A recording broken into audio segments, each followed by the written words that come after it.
Be me, Caleb, 28. I work in logistics. It's not glamorous, but it's stable. I own my apartment, I have a few good hobbies, and my life is generally quiet. That's how I like it. No drama. Be not me, Rowan, also 28. We've been friends since college. So, over a decade now. Back then, she was just a normal person. Funny, a bit quirky, maybe a little chaotic, but in a charming way. We were a part of the same big friend group, but she and I were always closer. I was her go-to guy, the reliable one. I'm not saying that to brag, it's just how it was. My truck was basically her personal moving van. Caleb, can you help me get this new bookshelf? Caleb, my car's making a weird noise. Can you look at it? Caleb, my flight gets in at 1 a.m. Can you pick me up? The answer was always yes. I didn't mind. That's what friends do. I remember one time, must have been a couple of years back, she decided to buy this massive, complicated bed frame from IKEA. The kind with 100 pages of instructions written in hieroglyphics. She and her roommate, another girl, spent a whole Saturday trying to assemble it. Got a call around 8 p.m. She was on the verge of tears. Said they'd put the main frame on backward and couldn't get it apart. There were screws and wooden dowels everywhere. I drove over after a long day at work. Brought a pizza because I figured they hadn't eaten. Walked into a scene of pure chaos. The room looked like a Swedish furniture factory had exploded. I didn't say a word, just put the pizza down, cracked my knuckles, and got to work. Took me 2 hours, but I disassembled their mistake and put the whole thing together correctly, solid as a rock. She gave me a huge hug, said I was a lifesaver. That was our dynamic. She'd get into some kind of mess, and I'd be the calm, practical force that helped her sort it out. It wasn't just physical stuff, either. She dated a string of guys who were, to put it mildly, not great. Starving artists, amateur musicians, guys who thought having a trust fund was a substitute for a personality. Every breakup was a 5-alarm fire. There were a lot of late-night calls. I'd listen for hours as she cried and vented about how some guy named Jasper or Orion had failed to honor her emotional space. I never judged. I just listened. Told her she deserved better. Offered to take her out for coffee to get her mind off things. I was her emotional rock, her personal handyman, her 24/7 support line. And for years it worked. We had a great friendship. Our whole group did. We'd have game nights, go camping, celebrate birthdays. It was simple. It was good. Then, maybe 2 years ago, something started to change. It was slow at first, barely noticeable. Rowan got really into online social justice circles. Nothing wrong with that on its own, I guess. But it started to consume her. Her entire vocabulary changed. Suddenly, everything was about the patriarchy, microaggressions, and problematic media. We'd be watching a movie, an old action flick from the 80s we'd all seen a dozen times, and she'd pause it to deliver a lecture on its toxic masculinity. The first few times we all just kind of laughed it off. Okay, Rowan, we get it. But she wasn't joking. She started analyzing every little interaction through this new lens. One time I held a door open for her and a couple of our friends. Later she took me aside and explained that while she appreciated the thought, it was a benevolent sexism gesture rooted in the patriarchal idea that women are weak and need protection. I just blinked at her. I told her my dad taught me to hold the door for anyone behind me, man or woman. She said that was the problem, that I was perpetuating internalized patriarchal norms without even realizing it. I didn't know what to say. It felt like I was being accused of a thought crime I didn't even know existed. The fun, easygoing vibe of our friendship started to evaporate. It was replaced by this constant tension, like I was walking through a minefield. I couldn't tell a joke without worrying it would be deconstructed as problematic. I couldn't express an opinion without it being filtered through her ideological checklist. She told me once, completely seriously, that our long friendship was only possible because she was doing the unpaid emotional labor of educating me on my own male privilege. Think about that. 10 years of friendship, the moving days, the late-night calls, the IKEA furniture, wasn't a two-way street. In her new worldview, it was her performing a service for me. The dynamic shifted. I wasn't her friend anymore. I was her student, her project, and I was a failing student. It started to affect our larger friend group. Game nights became unbearable. We couldn't play certain games because their themes were colonialist, or the character art was objectifying. Conversations became lectures. She would dominate every discussion, steering it toward her preferred topics. You could be talking about what to order for dinner, and somehow it would end up being a monologue about gender roles in the food service industry. People started making excuses to not show up. The group chats grew quiet. I tried to talk to her about it once, very gently. It was after a get-together where she made one of our friends deeply uncomfortable by accusing him of mansplaining when he was just enthusiastically talking about his new hobby. I took her aside later and said maybe she could tone it down a little, that she was alienating people. That was a huge mistake. She turned on me instantly. My concern wasn't genuine, she said. It was a manifestation of my male fragility. I was trying to silence her because her truth made me uncomfortable. I was tone policing a woman, one of the oldest tricks in the patriarchal playbook. There was no getting through to her. She had a prepackaged, jargon-filled answer for everything. It was like arguing with a chatbot. I gave up. I just tried to keep the peace. I'd nod along to her rants, keep my opinions to myself, and try to steer conversations to safe, neutral topics. But the demands on me, her personal handyman, never stopped. In fact, they got worse. Now, when she asked for help, it came with a new sense of entitlement. It was as if my help was a form of reparations. I owed it to her. Last summer, her air conditioner broke during a massive heat wave. She called me in a panic. I was at a family barbecue, an hour's drive away. I excused myself, left early, and drove all the way to her place. It was an old window unit. The fan was clogged with years of dust and grime. A simple fix just needed a deep clean. I spent the next hour taking it apart on her balcony, in the sweltering heat, cleaning every single fin and blade with a brush. It was a disgusting, sweaty job. When I finished and the unit was humming along, pumping out cold air, I came back inside, covered in grime. She didn't thank me. She handed me a glass of water and said, "It's good that you're learning to use your male privilege for constructive, service-oriented tasks for a change." I just stood there, speechless. The old Caleb would have laughed it off or made a sarcastic comment. But I was just tired. So incredibly tired. I drank the water, said, "You're welcome," and left.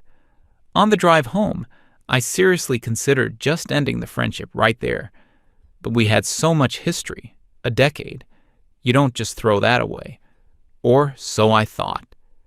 I decided to create some distance. I stopped being so available. When she'd text with some non-urgent crisis, I'd wait a few hours to reply. I started saying no more often. "Sorry, Rowan, I'm busy that day." "Sorry, I can't.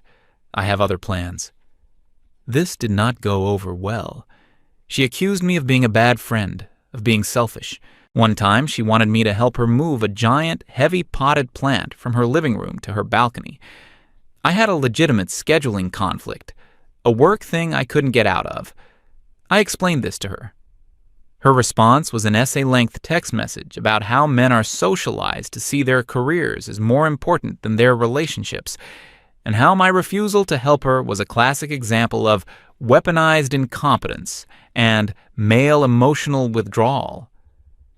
I was withdrawing my labor, she claimed, because she was no longer centering my ego. It was exhausting. It felt like I was being held hostage by our shared history. The other friends saw it too. They would text me privately after she'd have one of her outbursts. "Dude, are you okay? She was way out of line." I don't know how you put up with it. But no one ever said anything to her face. Everyone was too afraid of getting a lecture. So we all just silently enabled it, walking on eggshells around her. The situation was becoming more and more isolating for her, but she couldn't see it. In her mind, she was the brave truth-teller, and we were all just too blind or fragile to handle her enlightened perspective. The irony was that while she was lecturing me about my privilege, she was one of the most privileged people I knew. Her parents paid for half her rent. She worked a cushy 20-hour-a-week job at a coffee shop. She had endless free time to read obscure theory online and diagnose the world's problems from her laptop. Meanwhile, I was working 50 hours a week in a physically demanding job to keep my life afloat. But in her black and white world, I was the oppressor, and she was the oppressed. The final straw came about 3 months ago. It was our friend Mark's 30th birthday. He decided to have a low-key party at his apartment. Just the core group, maybe 10 of us. I almost didn't go. I knew Rowan would be there, and I just didn't have the energy for another ideological battle. But Mark was one of my best friends, so I sucked it up. For the first hour, things were surprisingly normal. Rowan was actually being pleasant. We were all sharing old stories, laughing. It felt like the old days. I let my guard down. I thought maybe, just maybe, the old Rowan was still in there somewhere. Then someone brought out a board game. It was one of those cooperative games where you're all on a team, trying to beat the game itself. We were having a good time. The stakes were low, lots of joking around. At one point, we had to make a strategic decision. There were 2 choices. Option A was safer, but with a lower reward. Option B was risky, but could win us the game. The group was split. I made a calm, logical case for option B, explaining the probability and the potential payoff. I wasn't being pushy. I just laid out my reasoning. Here's why I think this is the better move. A few others agreed with me. We talked it over for a minute, and the group decided to go with option B. Rowan had been silent the whole time, just watching with a tight expression on her face. As soon as the decision was made, she threw her game pieces down on the table. Not aggressively, but with this dramatic, deliberate finality. The whole room went quiet. Mark, the birthday boy, asked her what was wrong, and she just looked at me, right at me, across the table. Her voice was calm, but it was dripping with this cold, academic fury. "This is a perfect example of what I'm always talking about," she said to the room, but her eyes were locked on mine. "Did you see what just happened?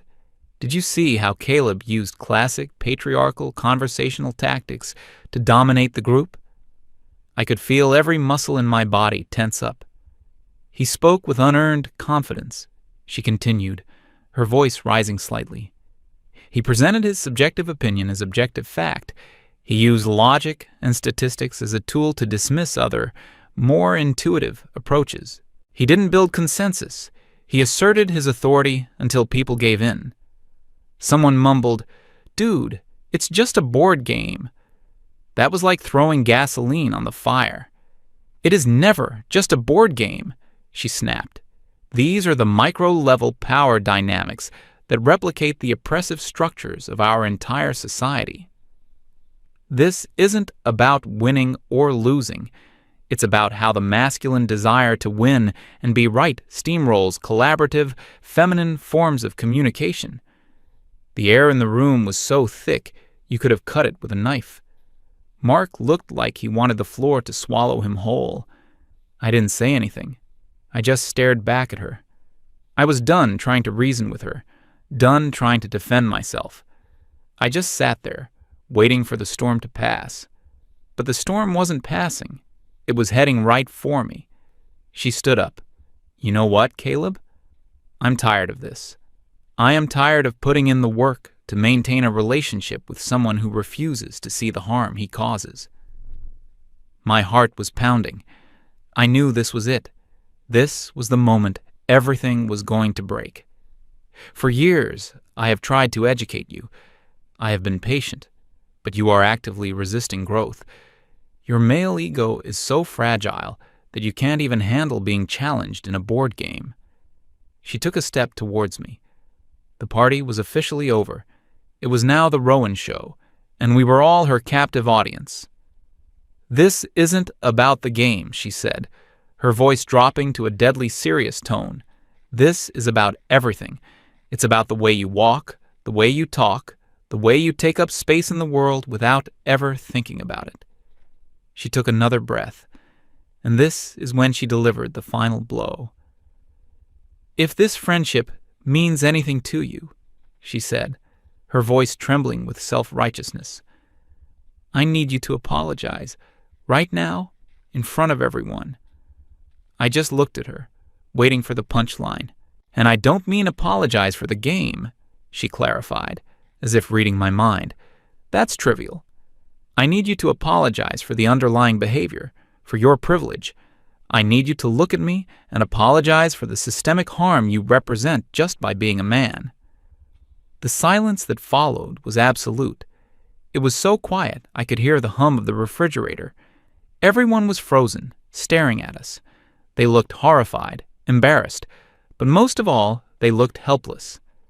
I looked around the room, at the faces of my friends. I saw pity. I saw fear. And then I looked back at Rowan. Her expression was one of stern expectation.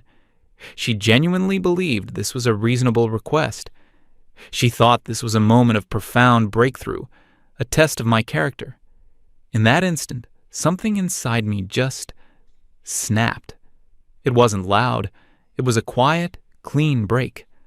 All the years of frustration, of walking on eggshells, of biting my tongue, it all coalesced into a single, clarifying thought.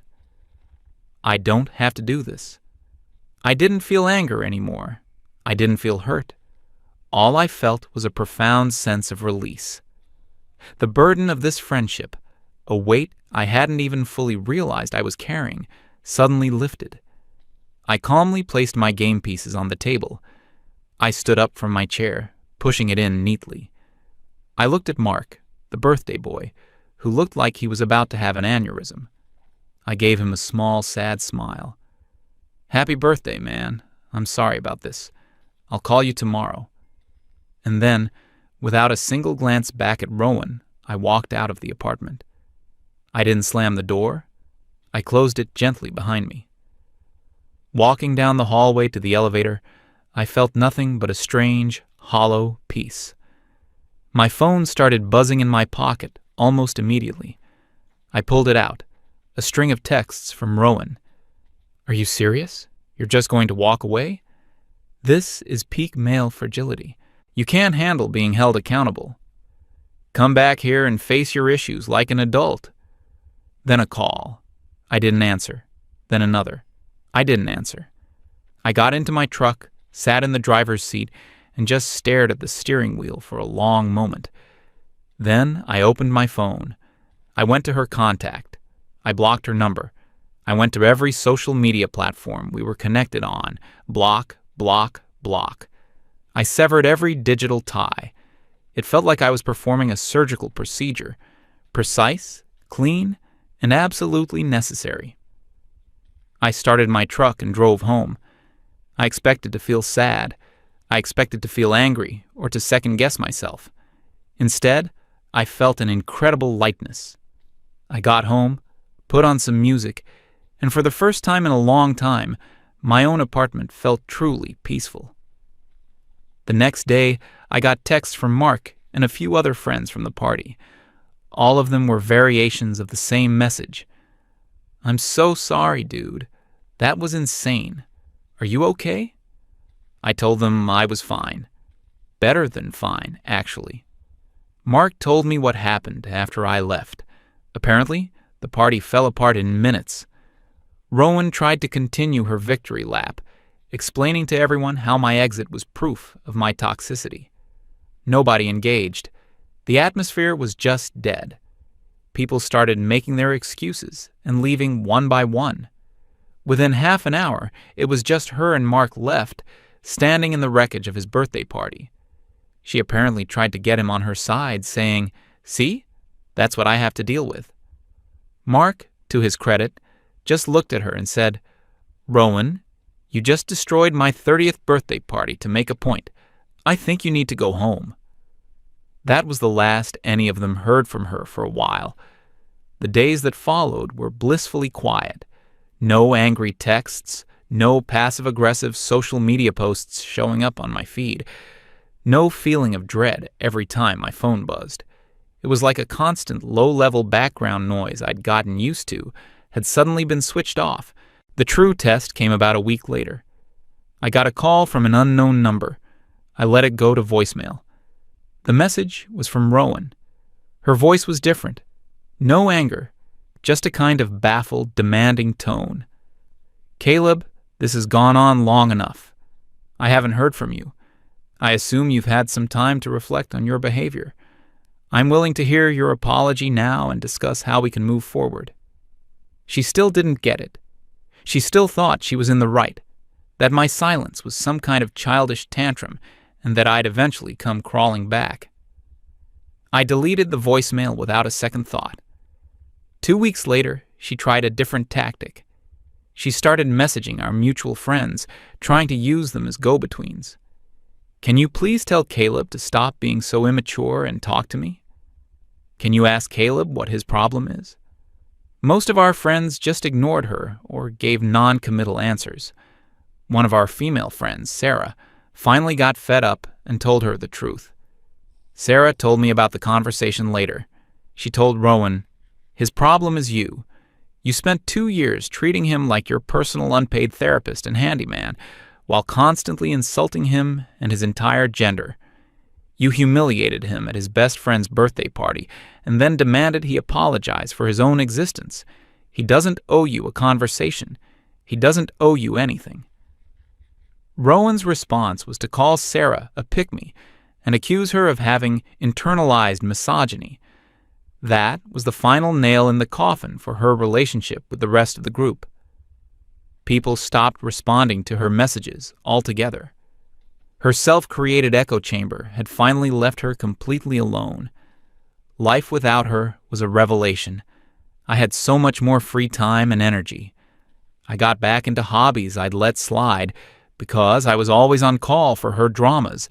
I started going to the gym more regularly. I spent weekends working on my truck or going hiking. I reconnected with friends I hadn't seen as much because it was always so hard to organize things with Rowan in the mix. It felt like I had removed a source of chronic inflammation from my life. I didn't realize how much of my mental bandwidth she had been occupying until she was gone. A few months passed. I almost forgot about her entirely. Then, one Saturday, I was at a local hardware store picking up some supplies for a project. As I was heading to the checkout, I saw her. She was in the plumbing aisle, staring helplessly at a wall of pipes and fittings. She had a leaky faucet in a plastic bag. She looked stressed and miserable. Our eyes met for a fraction of a second. I saw a flash of panic in her face, then a flicker of hope, as if she thought I would come over and rescue her, just like old times. I didn't scowl. I didn't smile. I just gave her a polite, neutral nod. The kind of nod you give a stranger you accidentally make eye contact with. And then I just kept walking. I didn't look back. I paid for my things, got in my truck, and left. It wasn't about revenge. It wasn't about punishing her. It was about self-preservation. My peace was more valuable than her convenience. The final update came a little while after that.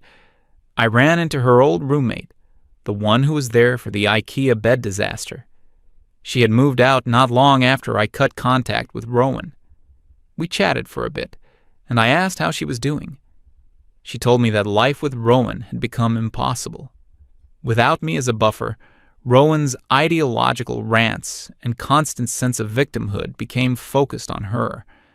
Every minor disagreement about cleaning or bills was turned into a lecture on power dynamics and oppression. She also mentioned that Rowan was struggling financially. Little things I used to help with for free, fixing a running toilet, patching a hole in the wall, changing her car's oil, were now costing her hundreds of dollars in professional service fees. Her life had become more difficult, more expensive, and more lonely, all as a direct result of her own actions. And she still, to this day, apparently tells anyone who will listen that it's all because her male friend couldn't handle being held accountable. She's the perpetual victim of her own story. I don't hate her. I don't wish her ill. I just feel a kind of distant pity. She built a prison of ideology around herself, and then got angry when everyone else refused to live in it with her. Sometimes I think about that night at the party. She demanded I apologize for being a man, but walking away from her and choosing my own peace and self-respect was the most powerful thing I could have done. I didn't have to fight. I didn't have to argue. I didn't have to win. I just had to leave. It turns out the greatest privilege is the freedom to walk away from a game you're not willing to play, and my life has been a hell of a lot better ever since.